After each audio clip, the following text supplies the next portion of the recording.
અમારે ત્યાં આજે એકદમ મસ્ત વરસાદ પડે છે, તો મને એમ થયું કે ચાલો ગરમા ગરમ કંઈક બનાવીએ. તો આજે આપણે બનાવીશું એકદમ મોઢામાં મૂકતા જ ઓગળી જાય એવા પનીર કોફતા. એના માટે આપણે બધી વસ્તુ તૈયારી કરી લીધી છે, તો તમને બતાવી દઉં.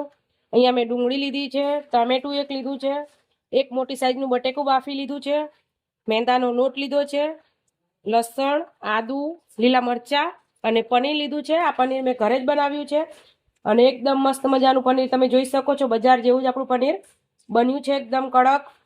તો આ પનીર ઘરે કઈ રીતે બનાવવું એની રેસીપી તમારે જોતી હોય તો મારી ચેનલ અરબી ઠાકોર કુકિંગ ઉપર છે, તમે જઈને જોઈ શકો છો. તો ચાલો સૌ પહેલા આપણે ગ્રેવી બનાવી લઈશું પનીર કોફતા માટે. તો અહીંયા આપણે ગ્રેવીમાં વાપરીશું. તો ચાલો સૌ પહેલા ગ્રેવી ઉપર કડાઈ મૂકી દીધી છે અને મેં અહીંયા અડધું પાવરું તેલ નાખ્યું છે.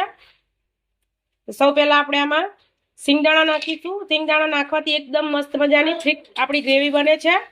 જો તમારે કાજુ નાખવા હોય તો કાજુ પણ નાખી શકો છો, પણ મેં અહીંયા કાજુની જગ્યાએ સિંગદાણા નાખ્યા છે.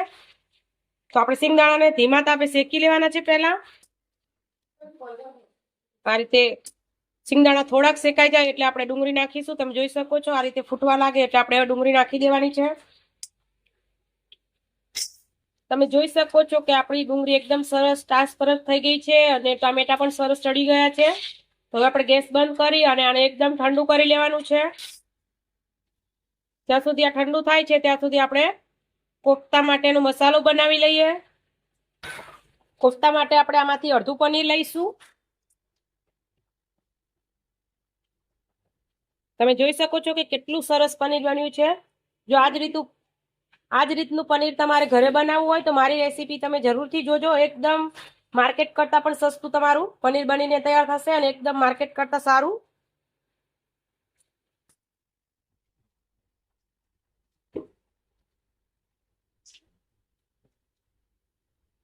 તો આપણાને આ રીતે ટુકડા કરી અને એકદમ સરસ મસળવાનું છે. જો તમારે ગ્રેટરથી ગ્રેટ કરવું હોય તો પણ કરી શકો છો. કેટલા સરસ ટુકડા પડે છે તમે જોઈ શકો છો. એકદમ માર્કેટ જેવું જ આપણું પનીર બનીને તૈયાર થયું છે. હવે આપણાને એકદમ સરસ મસળવાનું છે. જેવું આપણે રસગુલ્લા માટે અથવા તો ગુલાબજાંબુ બનાવવા માટે મસળીએ એ રીતે આપણે મસળવાનું છે. તો આપણે હાથની આ ભાગથી આપણે આને મસળીશું. આ રીતે એકદમ સ્મૂથ ના થઈ જાય ત્યાં સુધી આપણે આને મસળવાનું છે. આ મેઇન સ્ટેપ છે. આનાથી જ તમારા કોફતા એકદમ મોઢામાં મૂકતા ઓગળી જાય એવા બનશે. જેટલું સરસ તમે મસળશો એટલા જ સોફ્ટ આપણા કોફતા બનીને તૈયાર થશે.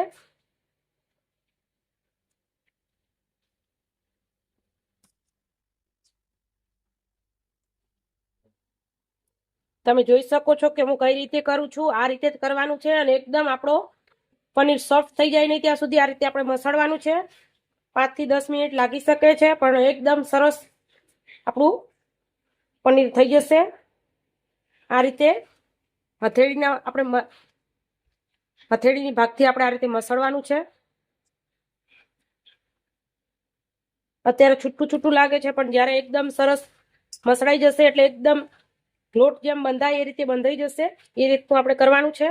તમે જોઈ શકો છો કે આપણે એકદમ સરસ મસળી લીધું છે અને આ રીતે લોટની જેમ બધું ભેગું થવા લાગ્યું છે. આ રીતનું મસળવાનું છે આપણે. અને જો એમે તમને ના સમજાય કે કેટલું આપણે મસળવાનું તો આ રીતે આપણા હાથમાં તમે જોઈ શકો છો આમ ઘી જેવું છૂટું પડવા લાગે ત્યાં સુધી આપણે પનીરને મસળી લેવાનું છે. તો આપણે પરફેક્ટ એકદમ સરસ મસળી લીધું છે. આ રીતે લોટની જેમ ભેગું થવું જોઈએ એ રીતનું આપણે મસળવાનું છે. તમે જોઈ શકો છો કે હું ભેગું કરું તો કેટલું સરસ રીતે આ રીતે ભેગું થઈ જાય છે અને લુવો વળી જાય છે. તમે જોઈ શકો છો. જુઓ આ રીતનું ભેગું થઈ જવું જોઈએ એટલું આપણે મસળવાનું છે. તો ચાલો હવે આપણે મસાલો કરી લઈએ. આમાં હજુ આપણે આમાં લોટ કે એવું કશું જ નથી નાખ્યું તો પણ કેટલો સરસ તમે જોઈ શકો છો કે લોટની જેમ બંધાય છે. તો હવે આપણે એમાં જે બટેકું બાફીને રાખ્યું છે એ નાખીશું. બહુ સરસ ટેસ્ટ આવે છે. આ રીતે બટેકાની છાલ ઉતારી લેવાની છે આપણે.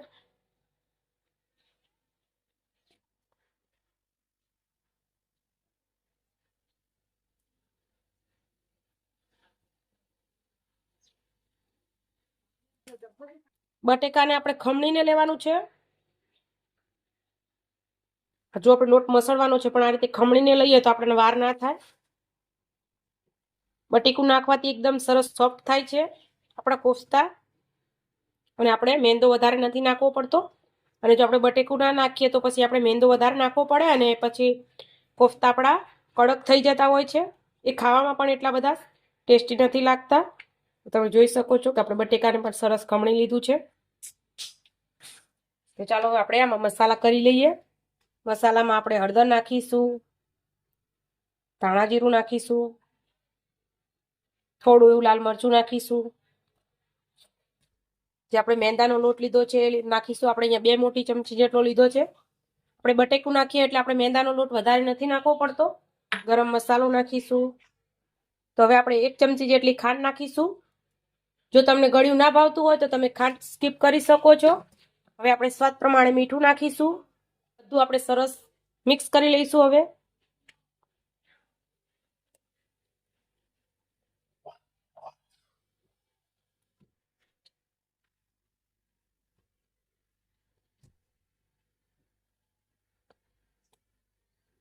આપણે સરસ લોટ બાંધી લીધો છે કોફતા માટે, તમે જોઈ શકો છો. હવે આપણે મીડિયમ સાઈઝના કોફતા વાળી લઈશું.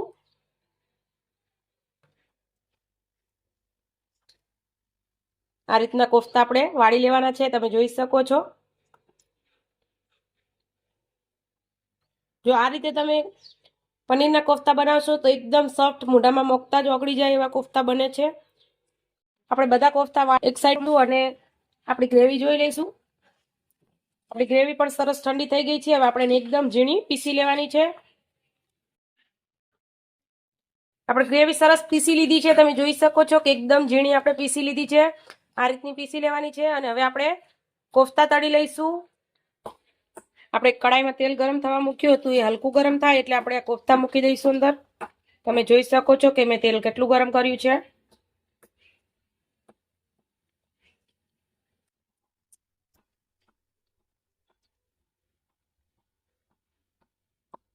એક વખતમાં જેટલા આવે એટલા આપણે મૂકીશું. આપણે બધા કોફતા નાખી દીધા છે અંદર. અને અત્યારે આપણે હાથ નથી અડાડવાનો, નહીં તો તૂટી જશે. આપણે એક સાઈડથી સરસ ચડે એટલે હળવા હાથે આપણે ફેરવી લઈશું. તમે જોઈ શકો છો કે આપણે એક સાઈડથી ચડી ગયા એટલે આપણે એક સાઈડથી ફેરવી લીધા છે. અને હંમેશા આ રીતે ઊંધો ચમચો રાખીને આ રીતે આપણે કરવાનું છે, જેથી કરીને આપણા કોફતા તૂટે નહીં, કેમ કે આ કોફતા બહુ સોફ્ટ હોય છે. આ રીતે હળવા હાથે કરવાનું છે.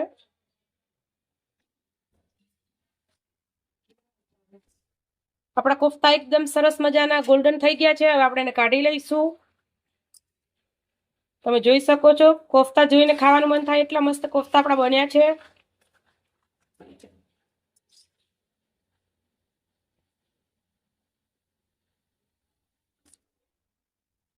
બધા કોફતાને તળી લીધા છે, તમે જોઈ શકો છો. એકદમ સરસ આ રીતનો સોનેરી કલર આવ્યો ત્યાં લગી આપણે ગ્રેવી બનાવવા માટે જે આપણે કોફતા તળ્યા હતા એ તેલ મેં લઈ લીધું છે. અને વધારાનું તેલ મેં એમાંથી કાઢી લીધું છે. અને તેલ આપણું સરસ ગરમ થઈ ગયું છે. ગરમ હતું જ એટલે આપણે વધારે ગરમ નથી કરવાનું. અને 4 થી 5 આપણે કાળા મરી નાખીશું અંદર. થોડી એવી હિંગ નાખીશું. તમે જોઈ શકો છો કે આપણું તેલ કેટલું ગરમ છે, એટલું ગરમ જ રહેવું જોઈએ. અને અહીંયા મેં મસાલા લીધા છે. 1 મોટી ચમચી લાલ મરચું લીધું છે મોળું. મીઠું થોડું એવું લીધું છે, કેમ કે આપણે ગ્રેવીમાં પણ નાખ્યું છે, કોફતામાં પણ નાખ્યું છે, એટલે મીઠું ધ્યાનથી નાખવાનું. અડધી ચમચી તીખું મરચું લીધું છે, ધાણા જીરું, ગરમ મસાલો, હળદર અને 1 ચમચી ખાંડ લીધી છે. જો તમારે ખાંડ ના નાખવી હોય તો તમે સ્કીપ કરી શકો છો. બધા મસાલા આપણે આ તેલમાં નાખી દઈશું. આપણે મસાલા કોરા તેલમાં નાખ્યા છે, એટલે ધ્યાનથી તમારે નાખવાનું છે કે તેલ ગરમ ના હોવું જોઈએ. જો તેલ ગરમ વધારે હશે તો તમારા મસાલા બળી જશે. અને આ રીતે જો આપણે તેલમાં મસાલા નાખીને ગ્રેવી બનાવીએ તો એકદમ આપણી ગ્રેવીનો કલર સરસ આવે છે. પણ ધ્યાનથી કરવાનું, કેમ કે જો જરાક પણ ગેસ વધારે હશે કે તેલ વધારે ગરમ હશે તો આપણા મસાલા બળી જશે. તમે જોઈ શકો છો કે મારું ગરમ કેટલું તેલ છે, વધારે ગરમ નથી મેં રાખ્યું. હવે આપણે જે ગ્રેવી પીસીને રાખી છે એ નાખી દઈશું.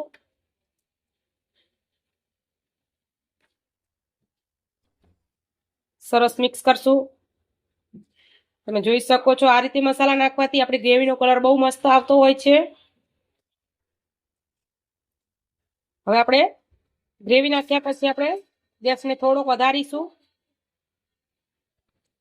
આપણે બધું સરસ મિક્સ કરી લીધું છે અને તમે જોઈ શકો છો કે આપણે અહીંયા 2 મોટા પાવરા તેલ નાખ્યું હતું તો પણ તેલ દેખાતું નથી, પણ એકદમ આપણી ગ્રેવી સરસ ચડશે એટલે બધું તેલ છૂટું પડી જશે. અને જ્યાં સુધી તેલ છૂટું ના પડે ત્યાં સુધી આપણે આને ખાવા દેવાનું છે.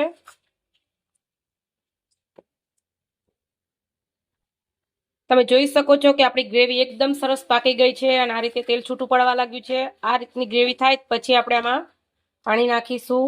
અહીંયા મેં જે મિક્સરમાં પીસ્યું હતું એ જારમાં પાણી નાખી અને લઈ લીધું છે.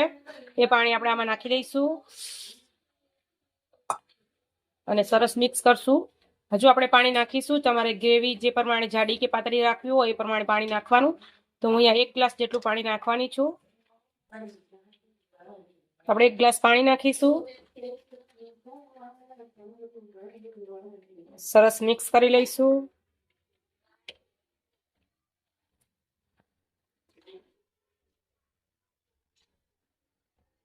હવે આપણે ગ્રેવીમાં એક ઉભરો આવે ત્યાં સુધી આને ઉકળવા દઈશું.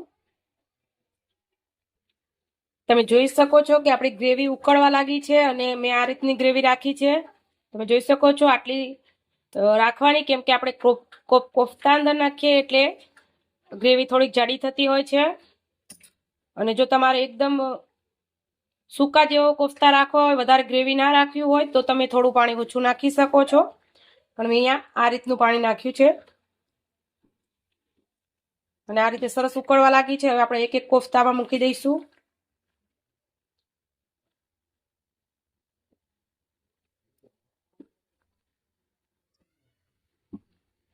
આપણે બધા કોફતામાં નાખી દીધા છે અને સરસ મિક્સ કરી લઈશું અને ધીમા તાપે આપણે 5 મિનિટ સુધી આને પકવા દઈશું. 5 મિનિટ જેવું થઈ ગયું છે, આપણે ચેક કરી લઈએ. તમે જોઈ શકો છો કે એકદમ મસ્ત મજાના આપણા પનીર કોફતા બનીને તૈયાર છે અને કેટલા મસ્ત કલર પણ કેટલો મસ્ત આવ્યો છે તમે જોઈ શકો છો. તો ગરમા ગરમ આપણે સર્વ કરીશું. તો તૈયાર છે આપણા પનીર કોફતા, જે એકદમ ટેસ્ટી બને છે. અને જો વરસાદની સિઝનમાં ગરમા ગરમ પનીર કોફતા અને ફુલકા રોટી મળી જાય તો બીજું કાંઈ ન જોઈએ. તો તમે પણ એક વખત આ રીતે પનીર કોફતા ઘરે જરૂરથી બનાવજો અને મને કોમેન્ટ કરીને કહેજો કે તમને મારી આ રેસીપી કેવી લાગી. અને જો તમને મારી આ રેસીપી ગમે તો લાઈક, શેર અને સબસ્ક્રાઈબ કરવાનું ભૂલતા નહીં. આવજો ને જય શ્રી કૃષ્ણ.